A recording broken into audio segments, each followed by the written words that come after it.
Now, a top U.S. trade official has called India's approach to trade negotiations pragmatic. That change in tone is in line with U.S. administration's tactic in recent weeks of turning positive towards trade talks with India. According to U.S. Trade Representative Jamieson Greer, India is taking a pragmatic stance in trade talks, and the two nations are trying to negotiate a deal. That comes on the back of Greer's meeting with Piyush Goyal, India's Minister of Commerce and Industry, in New York on September 22nd. The last month's meeting aimed to resolve important issues. Both the parties remain optimistic about an interim agreement soon. The Indian Trade Ministry released a statement claiming that the Indian delegation held constructive meetings with the U.S. counterparts to discuss the deal's many facets. Greer said, and I'm quoting, "The Indians are being pragmatic. We have actually been having conversations with the Indians from day one of the administration on the trade side of the ledger. So when you talk about a 50% tariff on India, half of that 25% is really the trade related. It's a reciprocal tariff. It's where we're trying to negotiate a deal."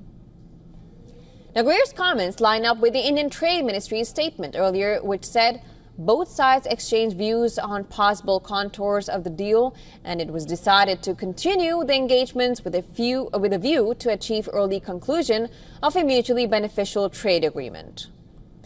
The top U.S. trade official further argued that the United States is not attempting to impose its will on a sovereign nation by imposing 25% penalty on India for its oil purchases from Russia.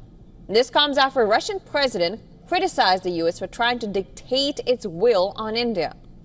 Putin reiterated India's stance that the country will decide on its purchases and ties and not the U.S.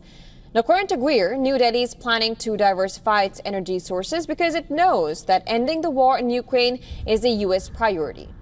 The trade official said India has not always bought so much Russian oil. It's not like this is some bedrock part of Indian economy. Obviously, they are a sovereign country. We're not trying to dictate other countries who they can have relations with and who they cannot. Greer, referring to his views on India, said, "I think they get it. I can already see them starting to diversify."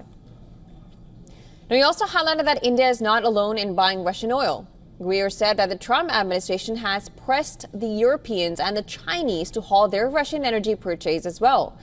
Greer said, "We have already talked to our European allies, some of whom are still buying Russian oil to this day, which is crazy. So it's not just the Indians that we're talking to about this. And we talked to the Chinese about it as well.